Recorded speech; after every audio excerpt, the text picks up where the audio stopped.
Tiago capítulo 1. Tiago, servo de Deus e do Senhor Jesus Cristo, as 12 tribos que andam dispersas, saúde. Meus irmãos, tende grande gozo quando cairdes em várias tentações, sabendo que a prova da vossa fé produz a paciência. Tenha, porém, a paciência a sua obra perfeita, para que sejais perfeitos e completos, sem faltar em coisa alguma. E, se algum de vós tem falta de sabedoria, peça a Deus, que a todos dá liberalmente e não o lança em rosto, e ser-lhe-á dada. Peça-a, porém, com fé, não duvidando, porque o que duvida é semelhante à onda do mar, que é levada pelo vento e lançada de uma para outra parte. Não pense tal homem que receberá do Senhor alguma coisa. O homem de coração dobre é inconstante em todos os seus caminhos. Mas glorie-se o irmão abatido na sua exaltação, e o rico, em seu abatimento, porque ele passará como a flor da erva.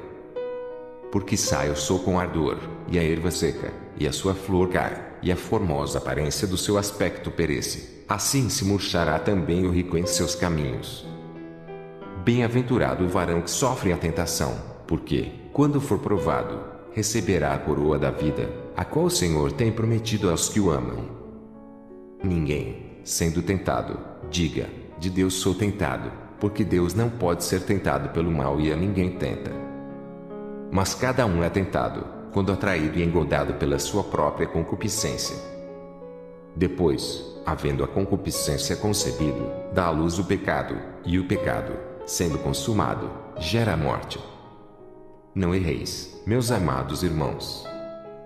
Toda boa dádiva e todo dom perfeito vem do alto, descendo do Pai das luzes, em quem não há mudança, nem sombra de variação.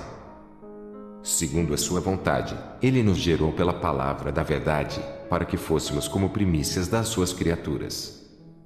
Sabeis isto, meus amados irmãos, mas todo homem seja pronto para ouvir, tardio para falar, tardio para se irar. Porque a ira do homem não opera a justiça de Deus. Pelo que, rejeitando toda a imundície e acúmulo de malícia, recebei com mansidão a palavra em vós enxertada, a qual pode salvar a vossa alma. E sede cumpridores da palavra e não somente ouvintes, enganando-vos com falsos discursos. Porque, se alguém é ouvinte da palavra e não cumpridor, é semelhante ao varão que contempla ao espelho o seu rosto natural. Porque se contempla a si mesmo, e foi-se, e logo se esqueceu de como era. Aquele, porém, que atenta bem para a lei perfeita da liberdade e nisso persevera, não sendo ouvinte esquecido, mas fazedor da obra, este tal será bem-aventurado no seu feito. Se alguém entre vós cuida ser religioso e não refreia sua língua, antes, engana o seu coração, a religião desse é vã. A religião pura e imaculada para com Deus, o Pai, esta, visitar os órfãos e as viúvas nas suas tribulações e guardar-se da corrupção do mundo. Tiago capítulo 2. Meus irmãos, não tenhais a fé de nosso Senhor Jesus Cristo, Senhor da glória, em acepção de pessoas. Porque, se no vosso ajuntamento entrar algum homem com anel de ouro no dedo, com vestes preciosas, e entrar também algum pobre com sórdida vestimenta, e atentardes para o que traz a veste preciosa e lhe disserdes, assenta-te tu aqui, num lugar de honra, e disserdes ao pobre, tu, fica aí em pé ou senta-te abaixo do meu estrado. Porventura não fizestes distinção dentro de vós mesmos e não vos fizestes juízes de maus pensamentos? Ouvi, meus amados irmãos.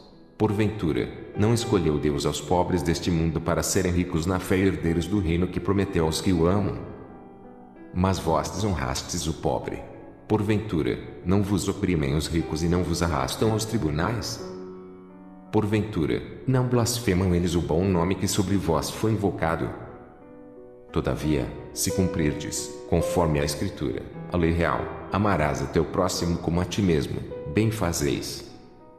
Mas, se fazeis acepção de pessoas, cometeis pecado e sois redarguidos pela lei como transgressores. Porque qualquer que guardar toda a lei e tropeçar em um só ponto tornou-se culpado de todos. Porque aquele que disse, não cometerás adultério, também disse, não matarás.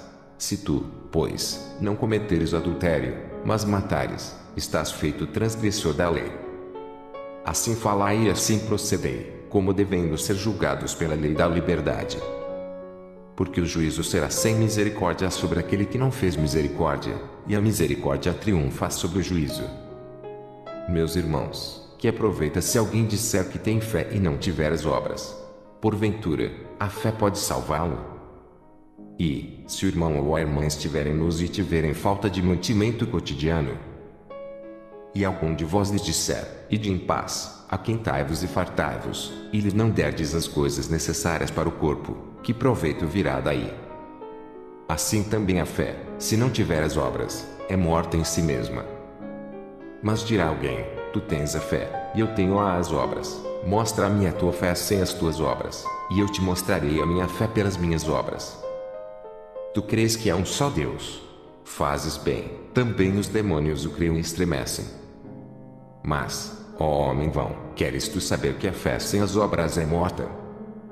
Porventura Abraão, o nosso pai, não foi justificado pelas obras, quando ofereceu sobre o altar o seu filho Isaque. Bem vês que a fé cooperou com as suas obras e que, pelas obras, a fé foi aperfeiçoada. E cumpriu-se a Escritura, que diz, e creu Abraão em Deus, e foi-lhe isso imputado como justiça, e foi chamado amigo de Deus. Vedes, então, que o homem é justificado pelas obras e não somente pela fé. E de igual modo Raabe, a meretriz, não foi também justificada pelas obras, quando recolheu os emissários e os despediu por outro caminho. Porque, assim como o corpo sem o espírito está morto, assim também a fé sem obras é morta. Tiago capítulo 3. Meus irmãos, muitos de vós não sejam mestres, sabendo que receberemos mais duro juízo. Porque todos tropeçamos em muitas coisas. Se alguém não tropeça em palavra, o tal varão é perfeito e poderoso para também refrear todo o corpo. Ora, nós pomos freio nas bocas dos cavalos, para que nos obedeçam, e conseguimos dirigir todo o seu corpo. Vede também as naus que, sendo tão grandes e levadas de impetuosos ventos, se viram com um bem pequeno leme para onde quer vontade daquele que as governa. Assim também a língua é um pequeno membro e gloria-se de grandes coisas. Vede com grande bosque um pequeno fogo incendeia. A língua também é um fogo, como o mundo de iniquidade. A língua está posta entre os nossos membros, e contamina todo o corpo, e inflama o curso da natureza, e é inflamada pelo inferno. Porque toda a natureza, tanto de bestas feras como de aves, tanto de répteis como de animais do mar, se amansa e foi domada pela natureza humana. Mas nenhum homem pode domar a língua. É um mal que não se pode refrear, está cheia de peçonha mortal. Com ela bendizemos a Deus e Pai, e com ela amaldiçoamos os homens, feitos à semelhança de Deus. De uma mesma boca procede bênção e maldição. Meus irmãos, não convém que isto se faça assim. Porventura, dê-te alguma fonte de um mesmo manancial água doce e água amargosa? Meus irmãos, pode também a figueira produzir azeitonas ou a videira, figos? Assim, tampouco pode uma fonte dar água salgada e doce. Quem dentre vós é sábio e inteligente? Mostre, pelo seu bom trato, as suas obras em mansidão de sabedoria. Mas, se tendes amarga inveja e sentimento faccioso em vosso coração, não vos glorieis, nem mintais contra a verdade. Essa não é a sabedoria que vem do alto, mas é terrena, animal e diabólica. Porque, onde há inveja e espírito faccioso, aí há perturbação e toda obra perversa. Mas a sabedoria que vem do alto é, primeiramente, pura, depois, pacífica, moderada, tratável, cheia de misericórdia e de bons frutos, sem parcialidade e sem hipocrisia. Ora, o fruto da justiça semeia-se na paz, para os que exercitam a paz. Tiago capítulo 4. Donde vêm as guerras e pelejas entre vós? Porventura, não vem disto, a saber, dos vossos deleites, que nos vossos membros guerreiam? Cobiçais e nada tendes, sois invejosos e cobiçosos e não podeis alcançar, combateis e guerreais e nada tendes, porque não pedis? Pedis e não recebeis, porque pedis mal, para o gastardes em vossos deleites.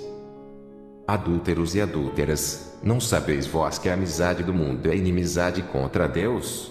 Portanto, qualquer que quiser ser amigo do mundo constitui-se inimigo de Deus. Ou cuidais vós que em vão diz a Escritura, o Espírito que em nós habita tem ciúmes? Antes, dá maior graça. Portanto, diz, Deus resiste aos soberbos, dá, porém, graça aos humildes. Sujeitai-vos, pois, a Deus, resisti ao diabo, e ele fugirá de vós. Chegai-vos a Deus, e ele se chegará a vós. Limpai as mãos, pecadores, e, vós de duplo ânimo, purificai o coração. Senti as vossas misérias, e lamentai, e chorai, converta-se o vosso riso em pranto, e o vosso gozo, em tristeza. Humilhai-vos perante o Senhor, e ele vos exaltará. Irmãos, não faleis mal uns dos outros. Quem fala mal de um irmão e julga seu irmão fala mal da lei e julga a lei, e, se tu julgas a lei, já não és observador da lei, mas juiz. Há só um legislador e um juiz, que pode salvar e destruir. Tu, porém, quem és, que julgas a outrem? E, agora, vós que dizeis, hoje ou amanhã, iremos a tal cidade, e lá passaremos um ano, e contrataremos, e ganharemos. Digo-vos que não sabeis o que acontecerá amanhã. Porque que é a vossa vida? É um vapor que aparece por um pouco e depois se desvanece. Em lugar do que devias dizer, se o Senhor quiser, e se vivermos, faremos isto ou aquilo. Mas, agora, vos gloriais em vossas presunções, toda glória tal como esta é maligna. Aquele, pois, que sabe fazer o bem e o não faz comete pecado. Tiago capítulo 5. E, pois, agora vós, ricos, chorai e pranteai por vossas misérias, que sobre vós hão de vir. As vossas riquezas estão apodrecidas, e as vossas vestes estão comidas da traça. O vosso ouro e a vossa prata se enferrujaram, e a sua ferrugem dará testemunho contra vós e comerá como fogo a vossa carne. Entesourastes para os últimos dias. Eis que o salário dos trabalhadores que ceifaram as vossas terras e que por vós foi diminuído clama, e os clamores dos que ceifaram entraram nos ouvidos do Senhor dos Exércitos. Deliciosamente, vivestes sobre a terra, e vos deleitastes, e cevastes o vosso coração, como num dia de matança. Condenastes e matastes o justo, ele não vos resistiu. Sede, pois, irmãos, pacientes até a vinda do Senhor. Eis que o lavrador espera o precioso fruto da terra, aguardando com paciência, até que receba a chuva temporã e serôdia. Sede vós também pacientes, fortalecei o vosso coração, porque já a vinda do Senhor está próxima. Irmãos, não vos queixeis uns contra os outros, para que não sejais condenados. Eis que o juiz está à porta. Meus irmãos, tomai por exemplo de aflição e paciência os profetas que falaram em nome do Senhor. Eis que temos por bem-aventurados os que sofreram. Ouvistes qual foi a paciência de Jó e vistes o fim que o Senhor lhe deu, porque o Senhor é muito misericordioso e piedoso. Mas, sobretudo, meus irmãos, não jureis nem pelo céu nem pela terra, nem façais qualquer outro juramento, mas que a vossa palavra seja sim, sim e não, não, para que não caiais em condenação. Está alguém entre vós aflito? Ore. Está alguém contente? Cante louvores. Está alguém entre vós doente? Chame os presbíteros da igreja, e orem sobre ele, ungindo-o com azeite em nome do Senhor. E a oração da fé salvará o doente, e o Senhor o levantará, e, se houver cometido pecados, ser-lhe-ão perdoados. Confessai as vossas culpas uns aos outros e orai uns pelos outros, para que sareis. A oração feita por um justo pode muito em seus efeitos. Elias era homem sujeito às mesmas paixões que nós e, orando, pediu que não chovesse, e, por 3 anos e 6 meses, não choveu sobre a terra. E orou outra vez, e o céu deu chuva, e a terra produziu o seu fruto. Irmãos, se algum de entre vós se tem desviado da verdade, e alguém o converter, saiba que aquele que fizer converter do erro do seu caminho um pecador salvará da morte uma alma e cobrirá uma multidão de pecados.